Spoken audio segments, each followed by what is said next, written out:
Information that Europeans keep stored online could be accessed by US law enforcement agencies. That's according to a report issued by one university in Amsterdam, which reveals the Anti-Terrorism Patriot Act gives Washington legal grounds to bypass Europe's privacy laws.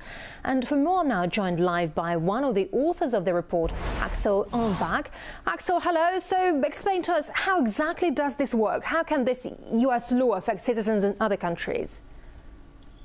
Well, as soon as a company conducts systematic business in the United States, it has to comply with US laws. And that means that, United States authorities, under its laws, can request data that is stored in the cloud.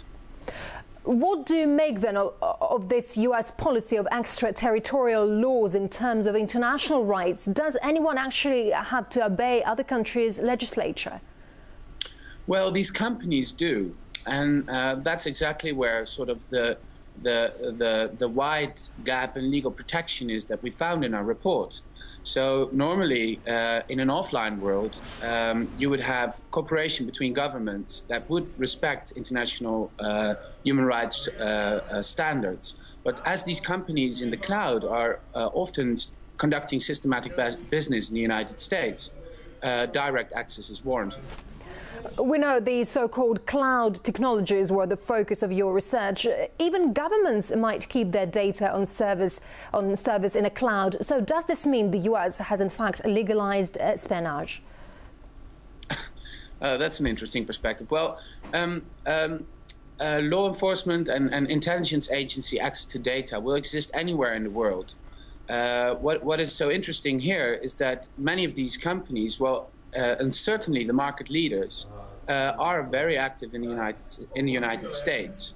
So under their laws, there is direct access, and many other places in the world, privacy standards, notably in Europe, are much stronger than in the United States. So that's where the real difference is.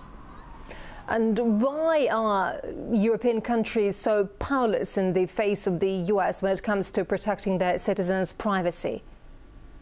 Well, because these companies are conducting business in the United States, so there is direct access. So governments and businesses, NGOs and consumers will actually be falling under US laws, which is something in the online world that we will be. It's hard to realize that if you consider in the offline world, it's always bound by national boundaries. Right, let's focus now on the terrorists they're supposedly after. Would they really benefit from keeping their deadly plans in a cloud? Well, those who have an interest in data confidentiality, whether it's governments or terrorists or cyber criminals or whoever, will know that the cloud is a pretty insecure place with regard to data confidentiality. So I would assume that well-trained terrorists, for example, would not store their data in the cloud. So regarding the effectiveness, you can question that, yes. All right. So from your point of view, what's the best way to fix all that?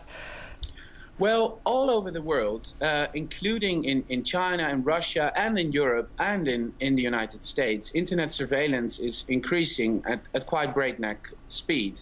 So a solution would be to at least try and come to some international standard of how do we solve all this and what does privacy mean. I know that this is a very ambitious goal, but as we all move into the internet and as it all becomes a part of our daily lives, free speech and privacy online is becoming ever more important. All right, Axel Onbag from the Netherlands. Axel, many thanks indeed for sharing your views with us.